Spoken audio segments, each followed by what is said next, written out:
तो दोस्तों नमस्कार। हमारे YouTube चैनल लाज यस बिहार वाले पर आपका स्वागत है। आइए अब हम लोग जो पीछे जो अध्याय पढ़े हुए थे, भारत में यूरोपियों का आगमन, उसको हम लोग सारा पढ़ चुके थे। इसमें इसका भूमिका, भारत में यूरोपीय कंपनी का जब आगमन हुआ तो सबसे पहले पुर्तगाल आए, उसके बाद डच आए, ब्रिटिश आए, डेनिश आए, फ्रांसीसी आए। हम इन सारों को पढ़ चुके हैं। अब इसके बाद में आज हम लोग जो देखेंगे अभ्यास प्रश्न, यानी अभी तक जो एग्जाम में पूछा गया है।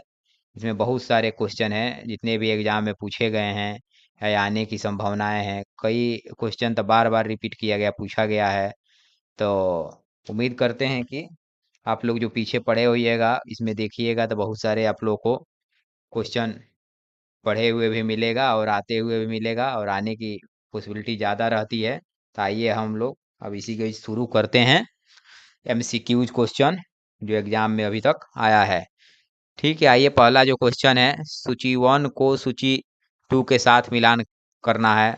अब फ्रांसिस डे, अब फ्रांसिस डे जो है ये मतलब कहाँ का संस्थापक था? तो मद्रास का संस्थापक था। जॉब चरनाक हम लोग पीछे पढ़े ही हैं, कलकत्ता का संस्थापक था। गुरा गुराल्ड अग्नियार जो ये था, बम्बई का संस्थापक था। तो इसका जो आंसर होगा, ये पहले ऑप्शन में ही देख रहा है, 1 2 3, ये सामने सामने ही दे दिया है लर्न करने का। तो इसका आंसर हो गया 1। ठीक, ए 1 का आंसर ए। हुआ क्या कि जो चलिए आइए अब हम लोग देखते हैं। इसमें बहुत सारा और भी क्वेश्चन आता है कि वास्को डी गामा भारत आने वाला प्रथम पुर्तगाली था, केब्राल आने वाला प्रथम द्वितीय पुर्तगाली था। उसके बाद में जो ए, फ्रैंको मार्टिन जो थे वो पांडिचेरी का प्रथम फ्रांसीसी गवर्नर थे। ये आता है क्वेश्चन कि अभी जो हम लोग पढ़े फ्रांसिस डे, तो मद्रास का संस्थापक जॉन जॉन सुरमन, ये मुगल सम्राट के फर्रुख सियार के विशेष व्यापारिक सुविधा प्राप्त करने वाले शिष्टमंडल का मुखिया भी थे। जो हम लोग पीछे पढ़े हुए हैं उसी का ही है। जैसे एक और क्वेश्चन भी आता है, फ्रैंकोइस कैरो भारत में प्रथम फ्रांसीसी फैक्ट्री की स्थापना सूरत में की थी, इन्हीं के यही संस्थापक थे। अब हम लोग जो दूसरा क्वेश्चन देखेंगे, ये क्वेश्चन है, फ्रांसीसी व्यापारिक कंपनी की स्थापना किस फ्रांसीसी शासक के शासन काल में हुई? तो ये हम लोग पीछे पढ़े ही हुए हैं कि लुईस 14वें के समय में ये होता है। सन 1664 में जब फ्रांस के सम्राट लुईस 14वें थे, तो उसका मंत्री जो आता है, तो जो उसका जो 14वें लुईस का जो मंत्री होता है, कोलबर्ट, इसी के प्रयास से, कोलबर्ट के प्रयास से फ्रेंच ईस्ट इंडिया कंपनी की स्थापना हुई थी। हम लोग पीछे पढ़े ही हैं। अब जो 3 नंबर क्वेश्चन है, ये भी मिलान करने वाला है। तो आइए हम लोग इसको मिलान करते हैं और देखते हैं कि इसका आंसर जो होगा 3 नंबर का क्या होगा। तो हम लोग देखते हैं पांडिचेरी। तो पांडिचेरी अब हम लोग देख ही लेते हैं। गोवा, ट्रैमकोर, मद्रास, कौन किसको क्या कैसे मिलान किया था? तो पांडिचेरी, पांडिचेरी ए का होगा 2, यानी फ्रेंच। गोवा का होगा, बी का होगा 3 नंबर, यानी गोवा पुर्तगीज यानी पुर्तगाली। सी का होगा आपका ट्रे ट्रेंकोबार, सी का होगा 4, यानी डेनिश डेन। मद्रास का होगा यानी डच। तो इसका आंसर ए नंबर होगा। ठीक, 3 का जो आंसर होगा वो ए नंबर होगा। फिर हम लोग देखते हैं चौथा नंबर क्वेश्चन, किस मुगल सम्राट के काल में इंग्लिश ईस्ट इंडिया कंपनी ने भारत में सर्वप्रथम कारखाना स्थापित किया?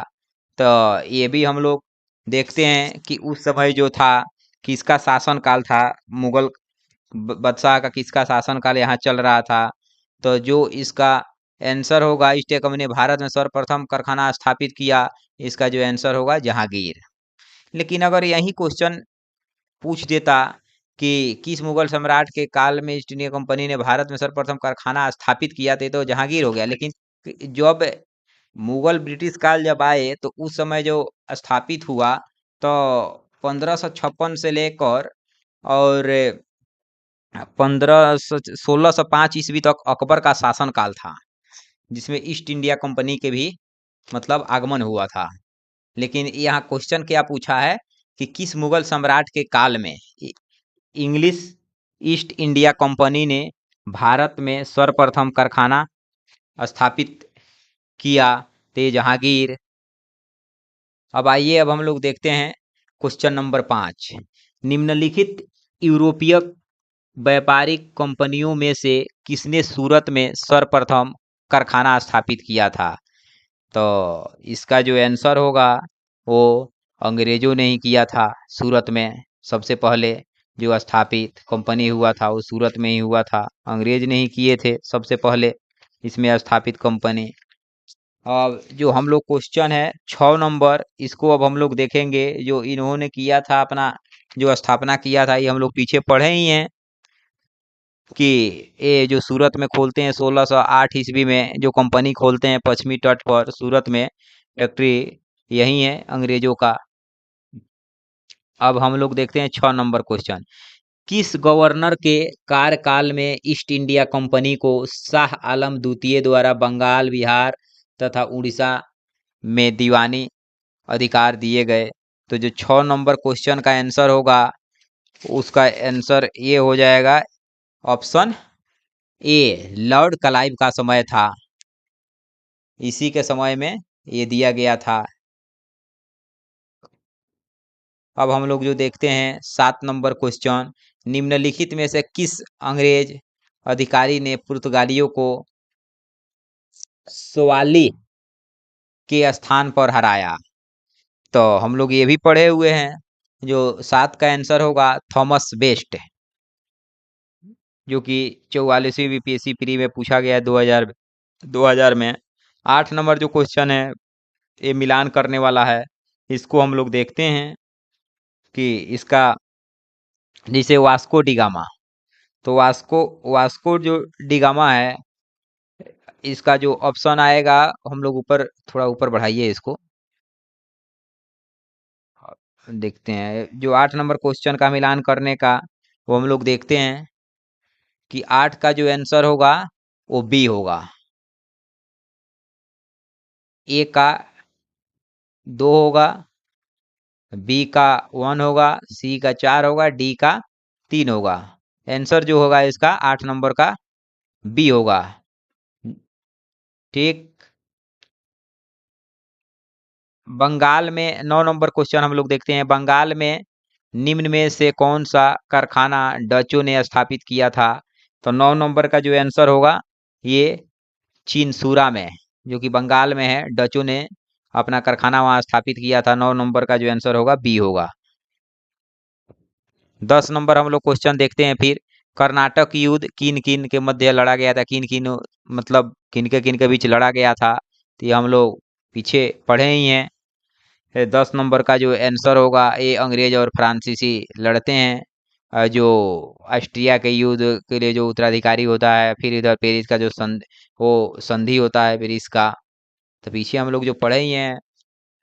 आप लोगों से भी उम्मीद है कि जो भी हम लोग पीछे पढ़े हैं एमसीक्यूज, ये जब आप लोग देखिएगा लगाइएगा तो आप लोग काफ़ी हेल्पफुल होगा।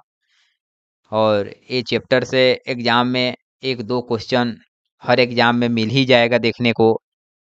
फिर हम लोग आइए अब देखते हैं 11 नंबर क्वेश्चन। मध्यकाल में सर्वप्रथम भारत में व्यापार संबंध स्थापित करने वाले थे? तो मध्यकाल में सर्वप्रथम भारत से व्यापार संबंध स्थापित करने वाले थे वो कौन लोग थे?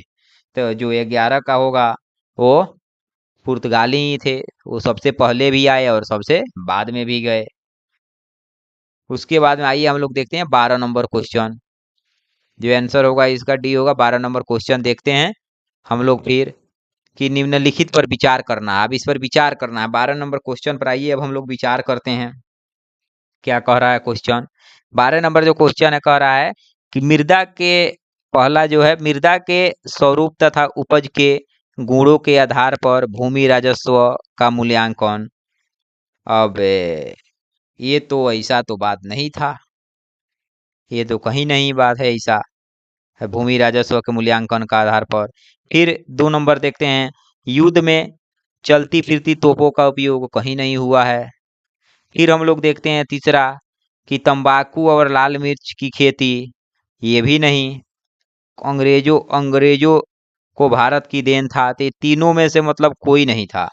अभी विचार करने का मतलब ये है 12 नंबर क्वेश्चन कि तीनों पर हम लोग विचार करेंगे, फिर उसके बाद अगर उपयुक्त में से कौन सा अंग्रेजों को भारत की देन थी, तो तीनों में से कोई नहीं थी। जो तंबाकू लर्मी जी सारा चीज लेकर पुर्तगाली ही आए थे, चलते फिरते मतलब तो वो का उपयोग करना, वो समुद्री डाकू जो अपने आप को जो समुद्रों का मतलब वो कहते डाकू जो लूटते थे उगली के तरफ, जो महासागरों का स्वामी कहते थे, वो पुर्तगाली ही थे। मृदा के स्वरूप तथा उपज के गुणों के आधार पर भूमि राजस्व का उल्लंघन, ये तो मतलब पुर्तगाली राजस्व वसूली नहीं करते थे, लेकिन वो भूमि देखे यहाँ पर ये है तो उपजाऊ, उसी के अनुसार यहाँ खेती भी करने लगे सब चीज। लेकिन इसमें जो आंसर होगा इनमें से कोई नहीं, अंग्रेजों इनमें से कुछ नहीं कर पाए थे इन तीनों को जो ऑप्शन के अनुसार। फिर हम लोग 13 नंबर क्वेश्चन देखते हैं। निम्न में से कौन सा एक कथन सत्य है? इसमें से सत्य देखना है। देखिएगा अधिकतर एग्जाम में सत्य और असत्य पूछा जाता है, इसी में बच्चे कंफ्यूज हो जाते हैं। लेकिन आप लोग जब भी क्वेश्चन पढ़िएगा एग्जाम में तो ये देखिएगा कि निम्न में से कौन सा सत्य है, कौन सा असत्य है, इस पर हम लोग विचार करेंगे। तो इसमें सत्य पूछा गया है जो 13 नंबर क्वेश्चन है। तो आइए हम लोग इस पर विचार करते हैं।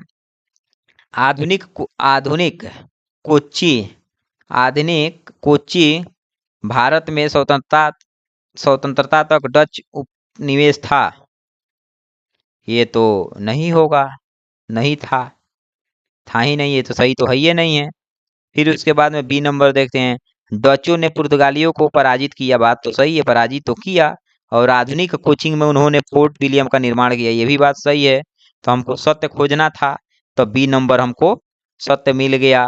तो इसका आंसर जो हो जाएगा बी हो जाएगा 13 का। फिर बाकी ऑप्शन देखने की जरूरत ही नहीं है जब मुझे आंसर मिल गया तो। फिर आइए अब हम लोग 14 नंबर क्वेश्चन देखते हैं। पांडिचेरी जो वर्तमान में पुद्दुचेरी हो गया है के संदर्भ में निम्नलिखित कथनों पर विचार कीजिए कि कौन सा कथन सत्य है। उपयुक्त में से कौन सा कथन सत्य है। 14 नंबर क्वेश्चन पर आइए हम लोग विचार करते हैं कि पांडिचेरी पर कब्जा करने वाले पहली यूरोपीय शक्ति पुर्तगाली थे। तो बात तो सही है, पुर्तगाली आए थे पांडिचेरी पर, कब्जा तो जमा लिए थे। ये तो हम लोग पीछे वीडियो में हम लोग पढ़े ही हैं, पीछे वाले लेक्चर में हम लोग देखे ही हैं।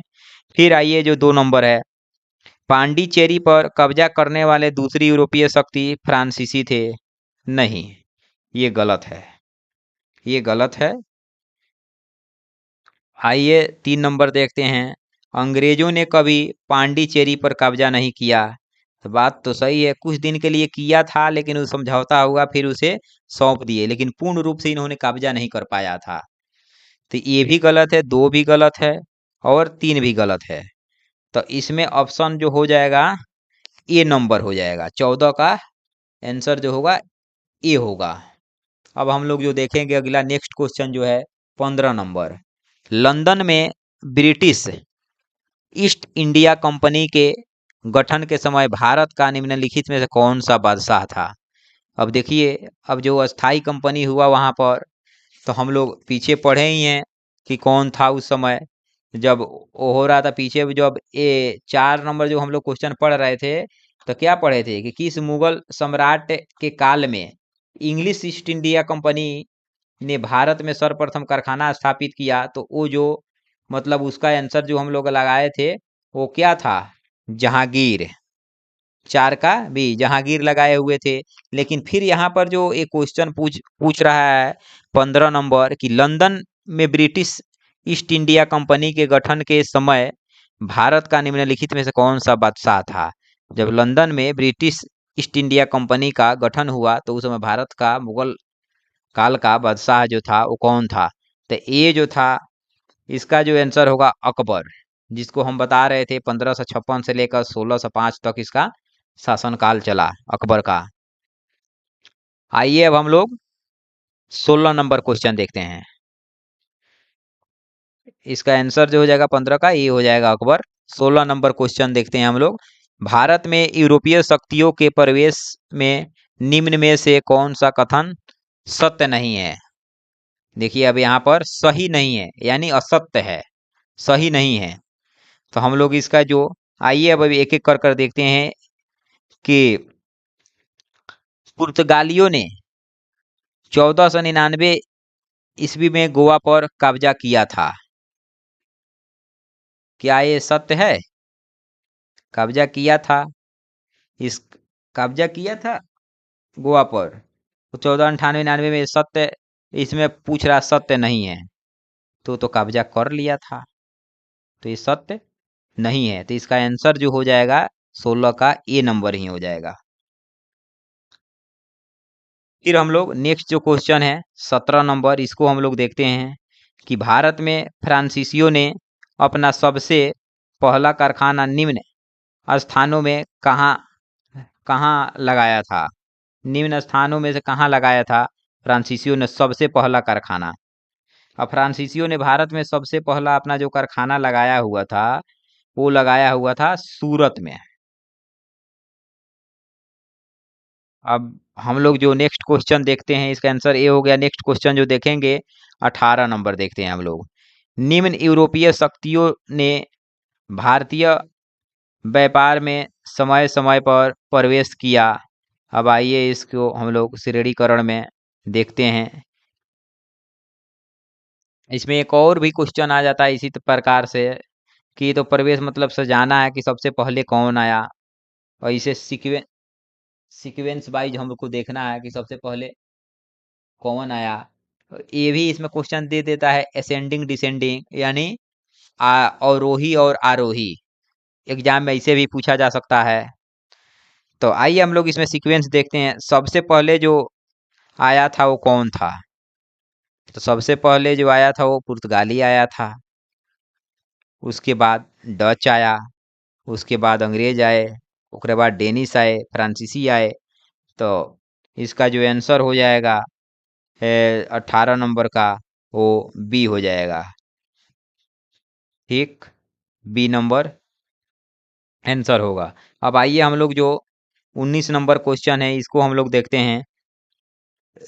निम्नलिखित में से किन स्थानों पर डचों ने अपने व्यापारिक अड्डे स्थापित किए थे?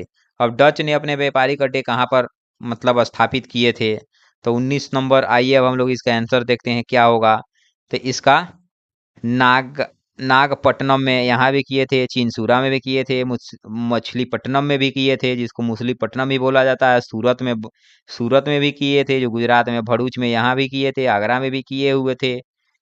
उसके बाद में जो डच, उसके बाद में यहाँ कोचीन में भी किए हुए थे, अहमदाबाद में किए थे, पटना में भी किए थे, जो हम लोग पढ़े थे। लेकिन इसमें से आंसर जो होगा उपरोक्त सभी जगह हो जाएगा। 18-19 का जो आंसर होगा वो डी हो जाएगा। अब हम लोग जो अगला क्वेश्चन है उसको देखते हैं कि इंटर पोलर कौन थे?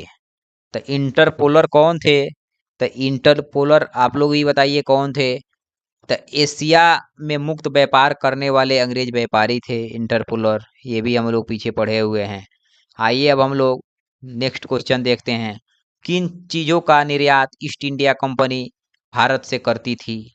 अब आइए हम लोग देखते हैं कि जो इसका आंसर होगा कि निर्यात जो ईस्ट इंडिया कंपनी करती थी वो किस चीज़ का करती थी।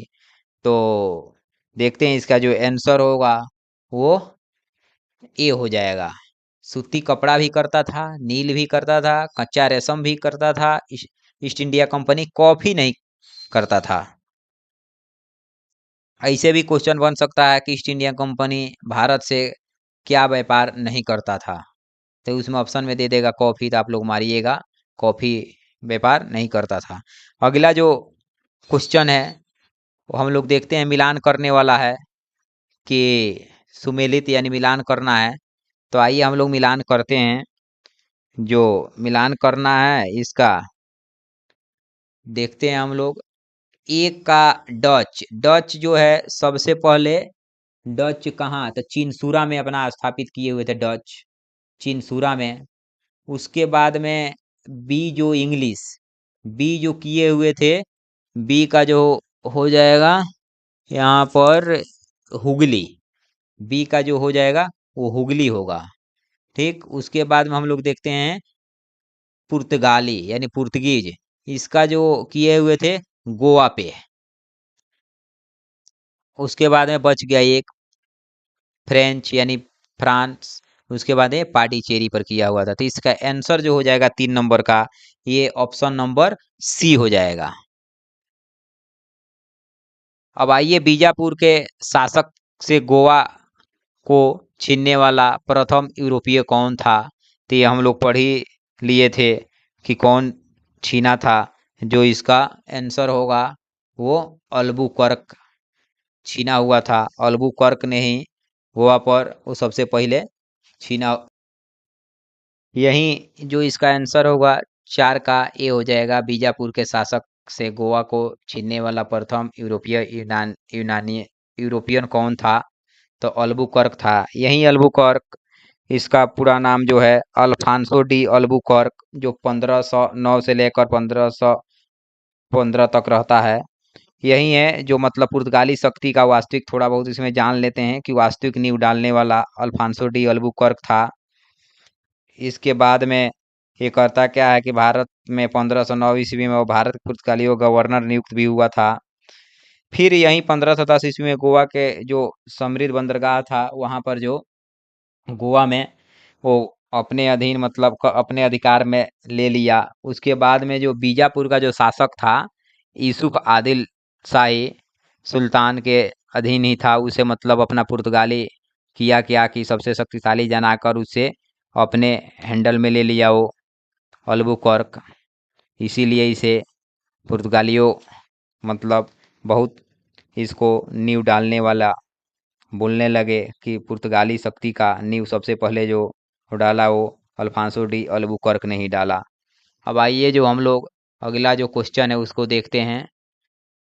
प्रवृत्ति प्रवृत्ति 17वीं एवं प्रारंभिक 18वीं शताब्दियों में इंडोनेशियाई द्वीप समूह में भारतीय अफीम के निर्यात पर किसका प्रभुत्व था?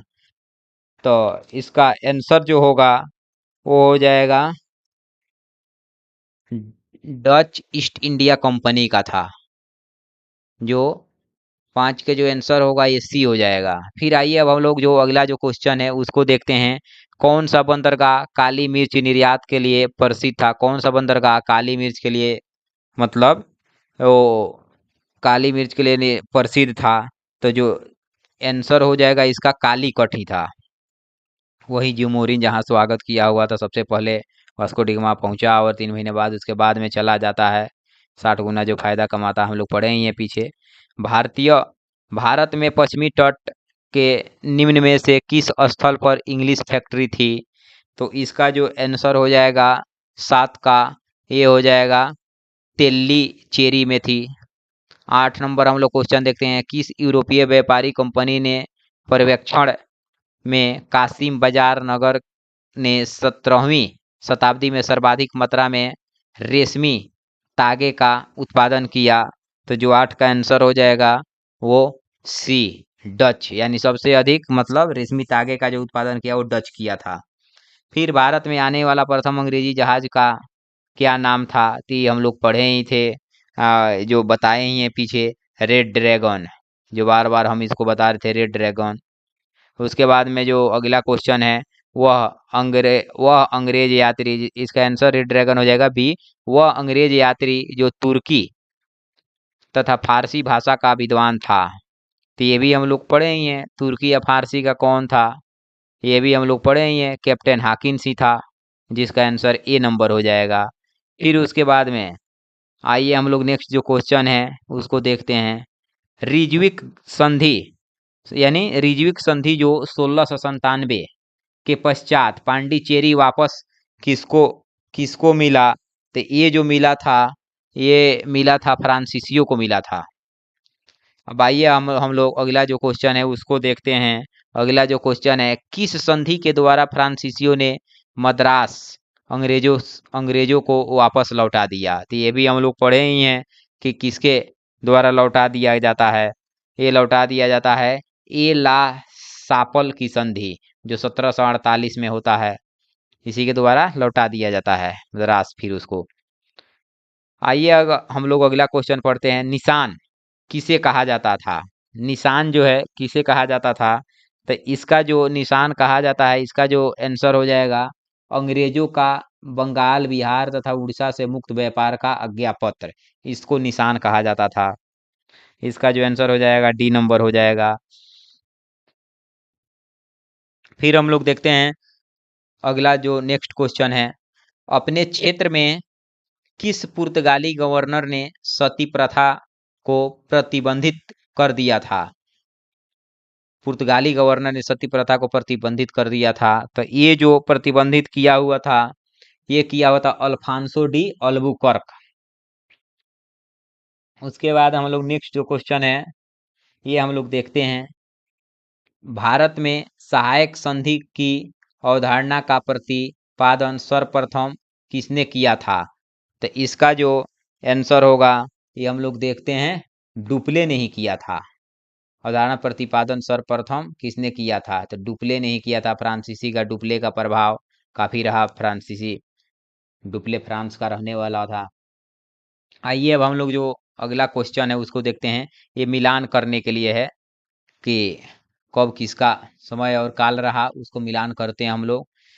आइए अब हम लोग जो इसको मिलान करते हैं, इसको देखते हैं। 1611 में ये सर थॉमस रो इंग्लैंड वापसी, यानी 1611 में सर थॉमस रो की इंग्लैंड वापसी हो गया। एक का जो होगा बी, ये भी नहीं होगा, ये भी नहीं होगा। इसका जो आंसर होगा ये 1611 का जो आंसर होगा, ये हो जाएगा आपका सर थॉमस रो इंग्लैंड की वापसी। हाँ, ये एक का, ये यहाँ जो हो जाएगा, ये एक एक मिनट देखते हैं हम इस क्वेश्चन को। 1611 में ये होगा मुसलीपट्टनम में अंग्रेजी कारखाना की स्थापना, ये होगा बी। 1611 में मुसलीपट्टनम में अंग्रेजी कारखाना की स्थापना। तो इसमें देखते हैं हम लोग कहाँ है, वन का बी, वन का बी इसमें कहीं नहीं मिल रहा है, इसमें डी ऑप्शन मिल रहा है, वन का बी। तो यहीं से आपका एक ही मिलान करने पर आपका आंसर निकल गया कि वन का बी इसमें, और वन का ये दिया है बी में, ए में वन का सी, सी में वन का डी, तो ये होगा नहीं। जो 1611 में हुआ था मुसलीपट्टनम में अंग्रेजी कारखाने की स्थापना हुई थी। तो ये हो गया आपके आंसर डी नंबर। फिर जो नेक्स्ट क्वेश्चन है उसको हम लोग देखते हैं। अंग्रेजों का फोर्ट विलियम कहाँ स्थित है? ये तो सबको आप लोग भी जानते हैं, पीछे हम लोग पढ़े ही हैं कि अंग्रेजों का जो फोर्ट विलियम है कहाँ स्थित है। ये जो स्थित है कलकत्ता में, जहाँ पर ब्लैक होल की घटना भी घटी हुई थी, जो बंदी बनाए थे, पीछे भी हम लोग पढ़े ही है।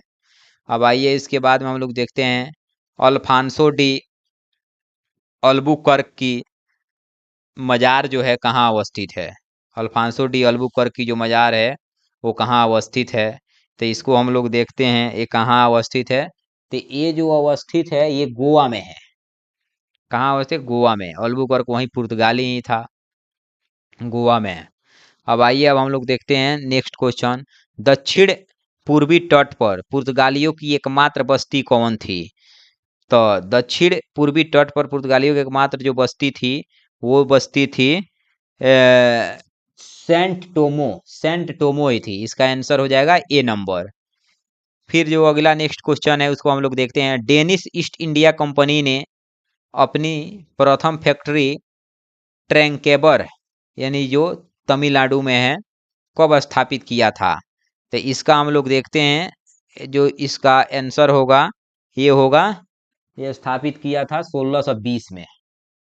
बी नंबर आंसर होगा इसका। फिर हम लोग देखते हैं निम्न में से फिजियोक्रेट कौन थे? फिजियोक्रेट जो थे वो कौन थे? तो फिजियोक्रेट से जो ये थे, ये मुक्त व्यापार करने वाले पक्षधर फ्रांसीसी व्यापारी थे, फिजियोक्रेट। ठीक है साथियों, हम लोग एमसीक्यूज देखे इतना, और भी बहुत एमसीक्यू जो बचा हुआ है उसको हम लोग दूसरे वीडियो में देखेंगे। तब तक के लिए साथियों नमस्कार। चैनल को सब्सक्राइब करते रहिए और अपने मित्रों को भी शेयर करते रहिए।